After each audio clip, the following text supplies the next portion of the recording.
আমি মহারাষ্ট্রে কিছু তীর্থস্থান দর্শন করতে বেরিয়ে ৩রা এপ্রিল নাসিক থেকে মুরাদাবাদ হয়ে কৃষ্ণেশ্বর মহাদেব মন্দির অর্থাৎ ১২তম জ্যোতির্লিঙ্গ দর্শন করার জন্য এসে পৌঁছেছিলাম। আগের কতগুলো পর্বে মহারাষ্ট্রে গুরুত্বপূর্ণ কয়েকটা তীর্থভূমি আপনাদেরকে দর্শন করাতে পেরেছি। সুপ্রভাত বন্ধুরা, আজকে 4 এপ্রিল ২০২৪। আজকে আবার আমাদের এই যে গেস্ট হাউস থেকে আমরা বেরিয়ে পড়লাম। আমরা কৃষ্ণেশ্বর মহাদেব মন্দিরের পাশেই একটা লজে ছিলাম। ১.৫ দিনের জন্য ভাড়া পড়েছিল ৮০০ টাকা। এখন যাব হচ্ছে ইলোরা গুহা দর্শন করতে। ইলোরা গুহা দর্শন করে তারপরে আজকে এখান থেকে বেরিয়ে যাব। চলুন এখন গিয়ে ইলোরা গুহা দর্শন করি। এবারে মন্দিরের দিকে হাঁটতে হাঁটতে এগিয়ে চললাম। যত তাড়াতাড়ি বেরোনো যায় ততই ভালো, কারণ এরপরে কিন্তু সূর্যের তেজ বেড়ে যাবে আর লু বইতে শুরু করবে। তাই জন্য আজকে একটু সকাল সকাল বেরোলাম, সকাল 7:30টার মধ্যেই বেরিয়ে পড়েছি। কারণ এমনিতেই পুরো কেভটা দেখতে মোটামুটি 4 থেকে 5 ঘন্টা লাগার কথা বলে শুনেছি। আমার তো যাওয়া হয়নি, এই প্রথম যাচ্ছি। দেখা যাক কতটা সময় লাগে। इलोरा गुफा कितना लेते हो? इलोरा गुफा के 50 रुपीज़ ही लेंगे, ज़्यादा पैसे नहीं। तो 3 आदमी के लिए 50 उधर छोड़ देगा? उधर छोड़ देगा। চলে এলাম মন্দিরের সামনে মেন রাস্তাতে। ডান দিকে চলে যেতে হবে। মন্দির থেকে বেরিয়েই যে মেন রাস্তায় ওঠা হলো, মেন রাস্তা থেকে বাঁ দিকে যেতে হবে। বাঁ দিকে মোটামুটি 1 কিলোমিটার বা তার থেকে কিছুটা কম দূরেই হচ্ছে ইলোরা গুহা। আমরা এখন সেই রাস্তা ধরে এগিয়ে চলেছি। অটো নিইনি, কারণ এই সকালবেলা সুন্দরভাবে একটুখানি হাঁটছি, ভালো লাগছে এই ওয়েদারটাতে হাঁটতে।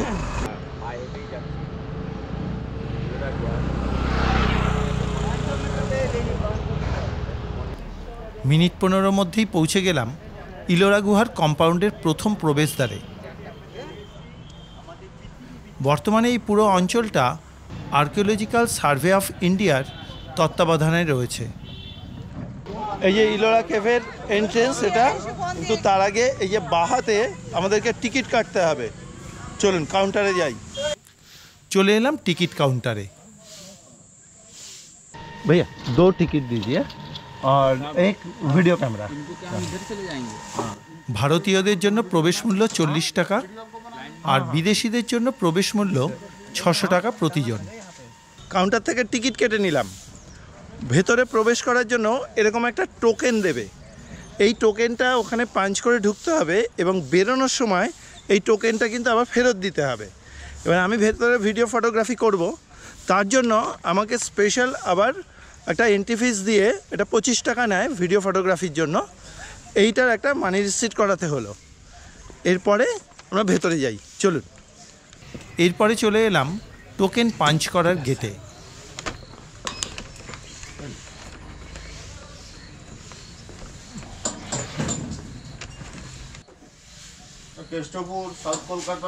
আচ্ছা, কেভের মধ্যে ঢুকতে ঢুকতেই কলকাতার বাঙালিদের সঙ্গে পরিচয়। সব জায়গাতেই থাকে আর কি। একদম তাই। আপনার নাম বলুন। সুমন ঘোষাল। আচ্ছা, এই দাদা নিজের থেকে ডেকে কথা বললেন, আমি তো প্রথমবারে বুঝতে পারিনি। খুব ভালো লাগলো। কোথা থেকে এসেছেন? কলকাতা। ভাষাটাই তো আমাদের পরিচয়। একদম। কলকাতার কোথায়? কলকাতা কেষ্টপুর। বাহ, খুব ভালো।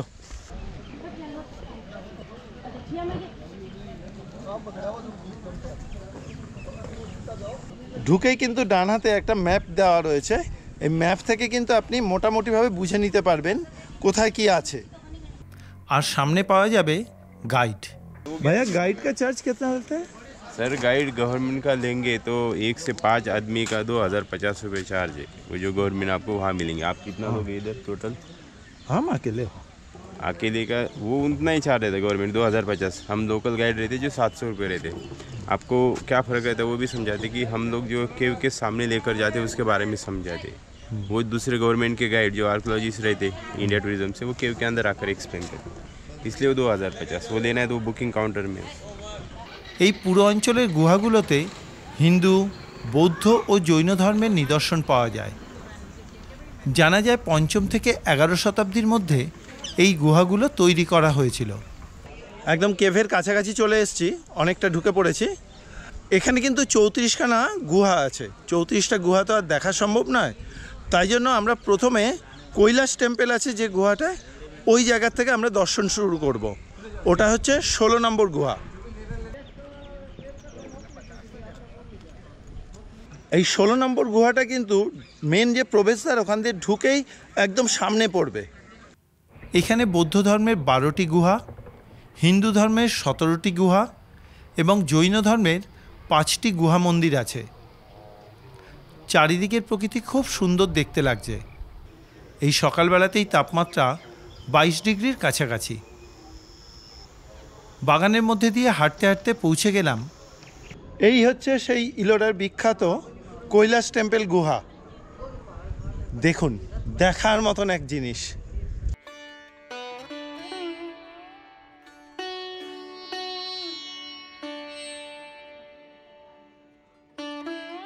প্রবেশদ্বারের বাইরে কারুকার্য দেখেই অবাক হয়েছিলাম। দেরি না করে তাড়াতাড়ি প্রধান প্রবেশদ্বার দিয়ে ঢুকে পড়লাম। ঢুকতে ঢুকতে তখনও ভাবতে পারিনি আমাদেরকে আশ্চর্য করার জন্য কত কি অপেক্ষা করছে।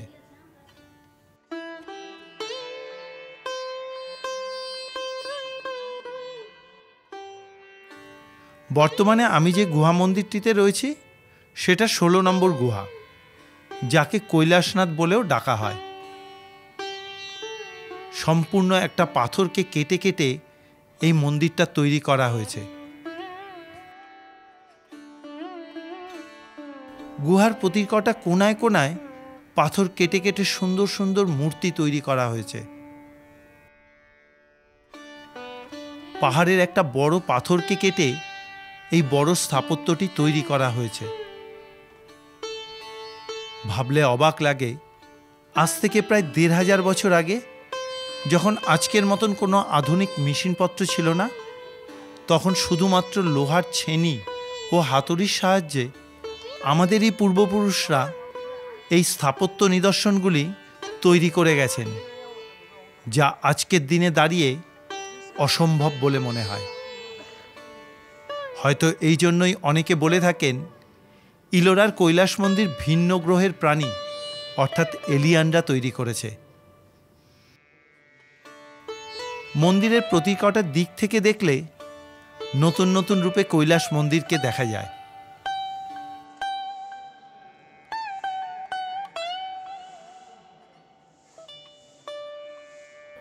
পাথর খোদাই করে মন্দিরের দেয়ালে একদিকে আছে রামায়ণের কাহিনী, ঠিক অন্যদিকেই আছে মহাভারতের কাহিনী।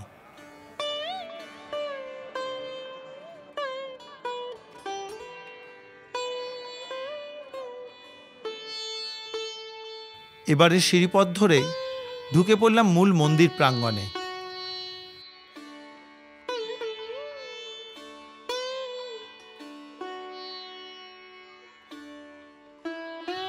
মন্দিরের প্রতিকটা স্টেপেই কারুকার্য দেখে অবাক হয়ে যাচ্ছে।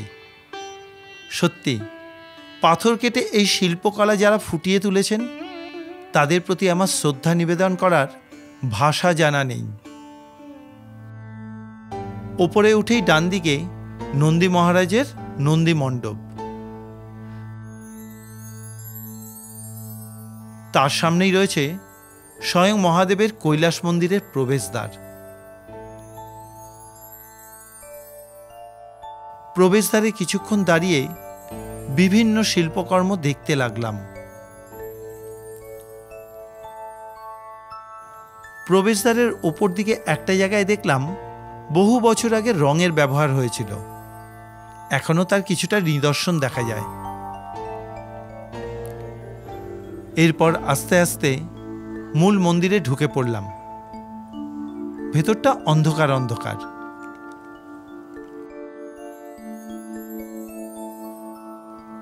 প্রথমেই পড়ল বিরাট এক নাট মন্দির।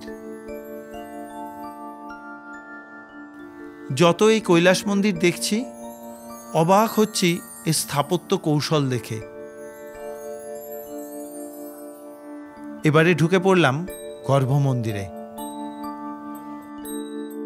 গর্ভমন্দিরে বিরাট এক শিবলিঙ্গ রয়েছে।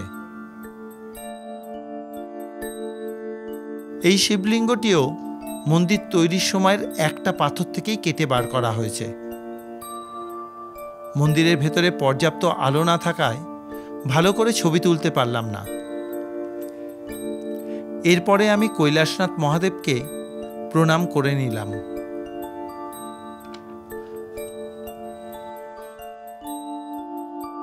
তারপর গর্ভমন্দির থেকে বেরিয়ে এসে মন্দিরের আশপাশটা একটু ঘুরে দেখছিলাম।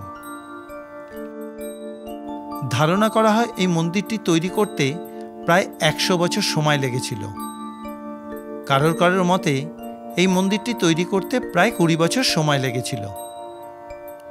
আর এখান থেকে প্রায় 2 লক্ষ টন পাথর কেটে বার করা হয়েছিল। আর এই কেটে ফেলা পাথরগুলো কোথায় ফেলা হয়েছিল আজও তার কোনো খোঁজ নেই, কারণ গুহার আশেপাশে কোথাও এই কেটে ফেলা পাথরের টুকরো কিন্তু পাওয়া যায়নি। এই শিল্পকর্ম দেখে অবাক হয়ে ভাবছিলাম, মানুষের ইচ্ছা শক্তি আর তার কাজের প্রতি নিষ্ঠা, শ্রদ্ধা, ভালোবাসার ফসল আজ আমাদের চোখের সামনে। এ কোনো ঐতিহাসিক স্থাপত্য নয়, আমার কাছে এই শিল্প এক শিল্পীর অমরত্বের নিদর্শন। প্রণাম জানাই সেই সব শিল্পীদের যারা কাজের মধ্যে দিয়ে তাদের অস্তিত্ব আজও আমাদের মনের মধ্যে জানান দিচ্ছেন। আজকের এই ইলোরার কৈলাসনাথ মন্দির দর্শন আপনাদের কীরকম লাগছে অবশ্যই কিন্তু একটা কমেন্ট করে জানাবেন, অনুরোধ রইল। আবারও জানাই, আপনাদের প্রতি কটা মতামত আমাকে অনেক বেশি উৎসাহ দিয়ে থাকে নতুন নতুন তীর্থক্ষেত্রে ছুটে চলার জন্য। অপূর্ব, কি বলবো আর। এই তো দেখতে পাচ্ছেন, পুরো কৈলাস মন্দির ভেতরে দর্শন করে এলাম। সত্যিই খুব সুন্দর। সেই সময় যে শুধুমাত্র ছেনি হাতুড়ি দিয়ে এত বড় পাহাড়কে কেটে কেটে কেটে কেটে এত সুন্দর এবং এত সুবৃহৎ একটা শিল্পকর্ম করা যায়, আজকের দিনে দাঁড়িয়ে ভাবলে না সত্যিই অবাক হচ্ছি। ভাবুন, এই পুরো মন্দিরটার প্রথমে চূড়া থেকে কাজ শুরু করা হয়েছে, তারপরে পাহাড় কাটতে কাটতে কাটতে কাটতে নিচের এই বেস পর্যন্ত আনা হয়েছে। অপূর্ব, অকল্পনীয়, সত্যিই তাই। এরপরে আমরা দেখব হচ্ছে 12 নম্বর গুহা। চলুন।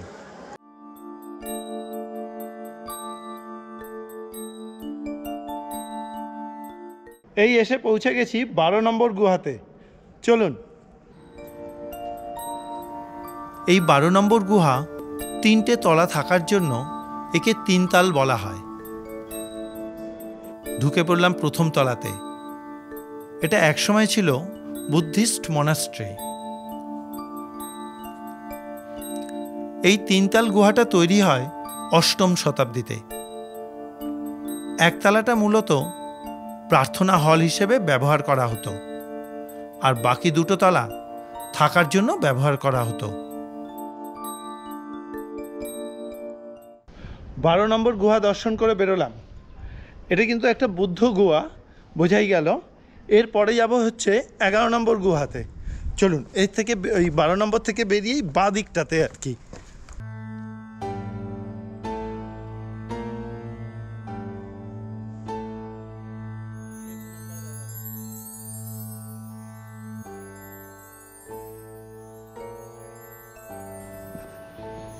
এটাও কিন্তু একটা বুদ্ধিস্ট গুহা।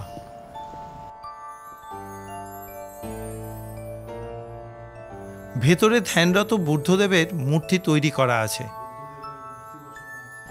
এই গুহাটিও পাহাড়ের পাথর কেটে তৈরি করা হয়েছে।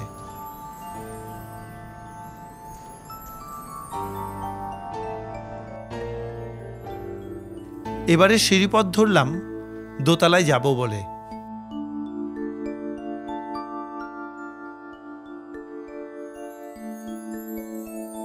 দোতলাতে লম্বা করিডোরের পাশেই এইরকম আলাদা আলাদা ঘরের মধ্যে ধ্যানরত বুদ্ধদেবের আলাদা আলাদা মূর্তি বসানো রয়েছে।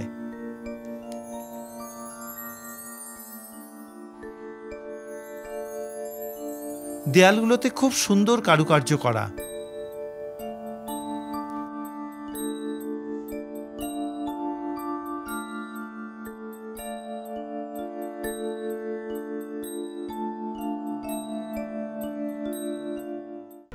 আমি কিন্তু 11 নম্বর গুহা দর্শন করে বেরিয়ে পড়লাম। এরপরে যাব হচ্ছে 10 নম্বর গুহা। ওটাকে বিশ্বকর্মা কেভও বলা হয়। অনেকে মনে করেন যে ওটা বিশ্বকর্মাদেব তৈরি করেছেন। চলুন ওটা দর্শন করে আসি। 11 নম্বর গুহা থেকে বেরিয়ে বাদিকে আরেকটু এগোতেই এই হচ্ছে 10 নম্বর কেভ। চলুন ভেতরে। গুহামুখের প্রবেশদ্বার দিয়ে ঢুকতে ঢুকতেই বুঝতে পারলাম এই 10 নম্বর গুহাকে কেন বিশ্বকর্মা কেভ বলা হয়। অপূর্ব এই গুহার কারুশিল্প। এটি একটি বুদ্ধিস্ট উপাসনালয়।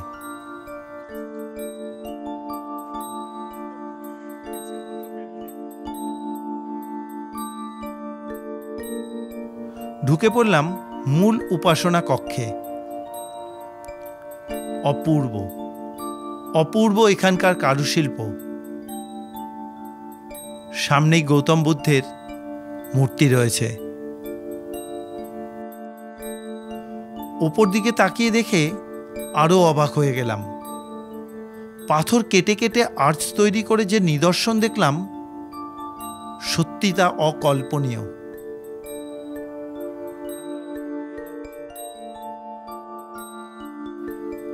এরপরে আমি দোতলাতে যাব বলে এগিয়ে গেলাম।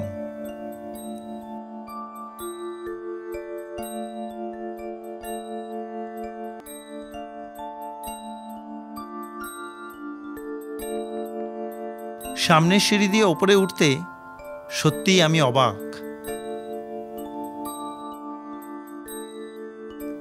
নিজের চোখে না দেখলে হয়তো বিশ্বাসই করতে পারতাম না যে পাথর কেটে কাঠের শিল্পের মতন এত সুন্দর ডিজাইন তৈরি করা যায়। বাইরেই এত সুন্দর ডিজাইন করা, আর ভেতরটা কত সুন্দর হতে পারে।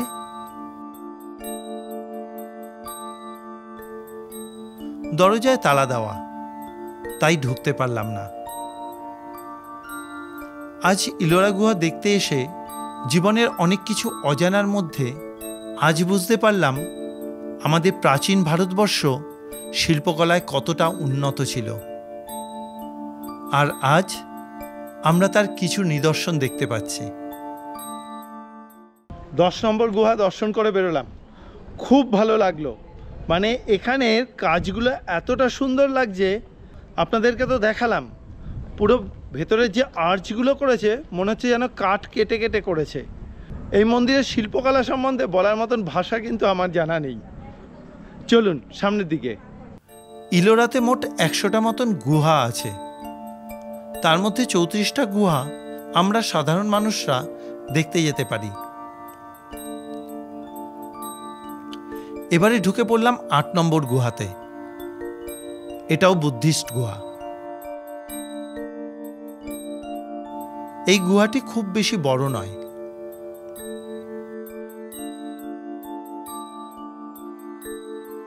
এরপরে চলে এলাম 7 নম্বর গুহা দেখতে। সিঁড়ি দিয়ে ওপর দিকে উঠে এলাম।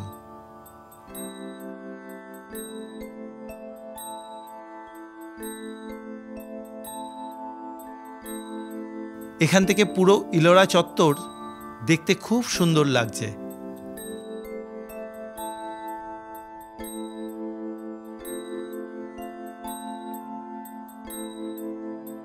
এরপরে 5 নম্বর গুহাতে ঢুকে পড়লাম। এটি ডাইনিং হল হিসেবে ব্যবহার করা হতো। এই ডাইনিং হলে 18টা পিলার রয়েছে।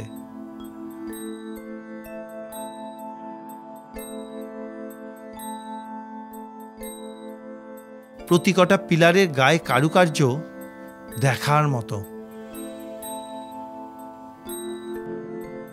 ভেতরে রয়েছে বুদ্ধদেবের মূর্তি।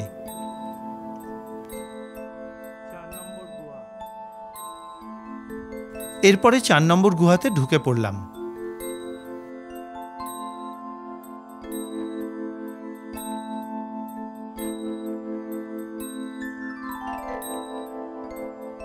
চার নম্বর গুহা দেখে চলে এলাম 3 নম্বর গুহা দেখতে।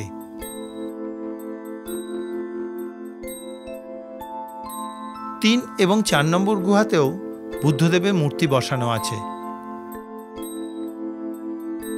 এরপরে আমরা ইলোরা গুহার কম্পাউন্ডের মূল প্রবেশদ্বারকে বাহাতে রেখে আরেকটু সামনের দিকে এগিয়ে গেলাম।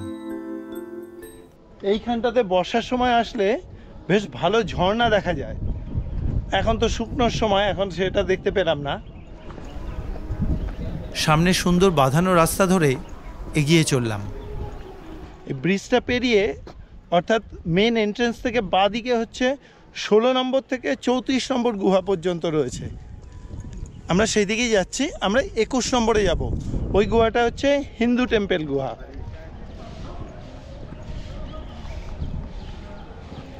সবকটা গুহাতে ঢোকার আগে এইরকম কিন্তু নাম্বার প্লেট পাবেন। এর থেকেই বোঝা যায় যে এইটা কত নম্বর গুহা। ঢুকে পড়লাম 21 নম্বর গুহা প্রাঙ্গণে।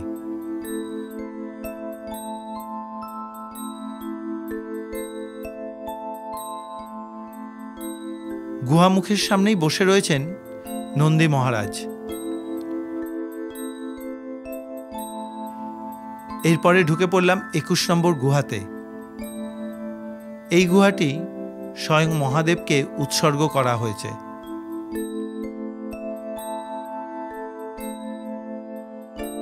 গুহার প্রথমেই রয়েছে বিরাট এক জায়গা। তার প্রতিটা দেওয়ালে রয়েছে বিভিন্ন মূর্তি খোদাই করা। সামনেই বড় জায়গায় বাঁদিকে রয়েছে মহিষাসুর মর্দিনী মা দুর্গার মূর্তি,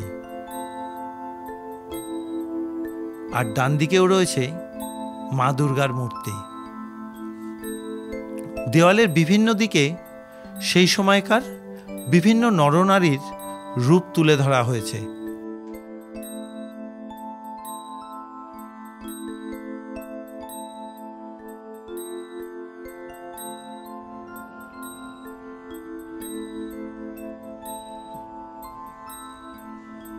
প্রতিকটা পিলারের গায়ের কারুকার্য যে কোনো মানুষকে অবাক করে দেবে।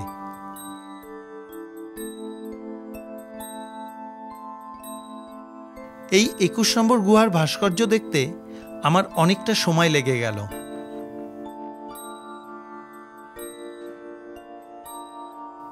এরপর চলে এলাম গর্ভমন্দিরের প্রবেশদ্বারে।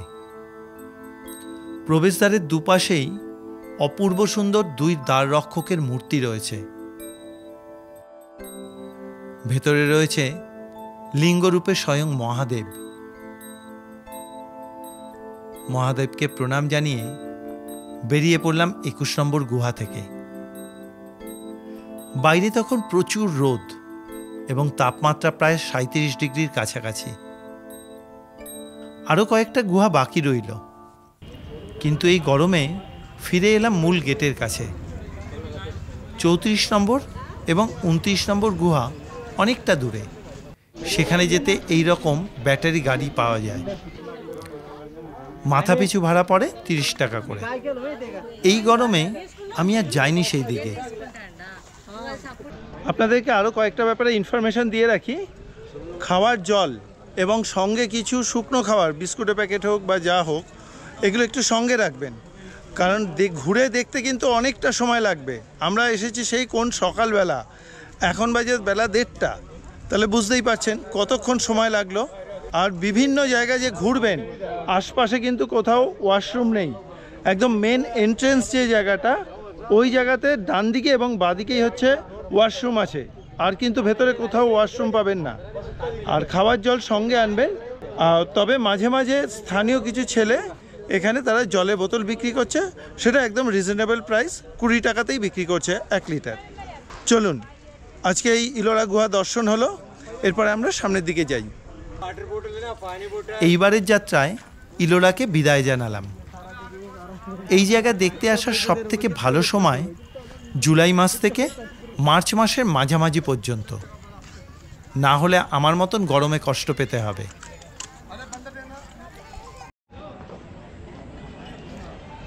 বেরোনোর সময় কিন্তু আবার এই টোকেনটা জমা করতে হবে, মানে আমাদের মেট্রোর মতন সিস্টেম।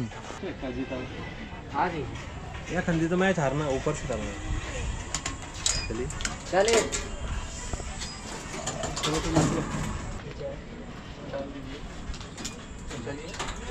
কেভ থেকে বেরিয়ে আপনারা কিন্তু এখানে বিভিন্ন মডেল বিক্রি হচ্ছে, স্থানীয় মানুষের হস্তশিল্প, এগুলো কিন্তু কিনেও নিয়ে যেতে পারেন বাড়িতে এই ইলোরার একটা স্মৃতি হিসেবে।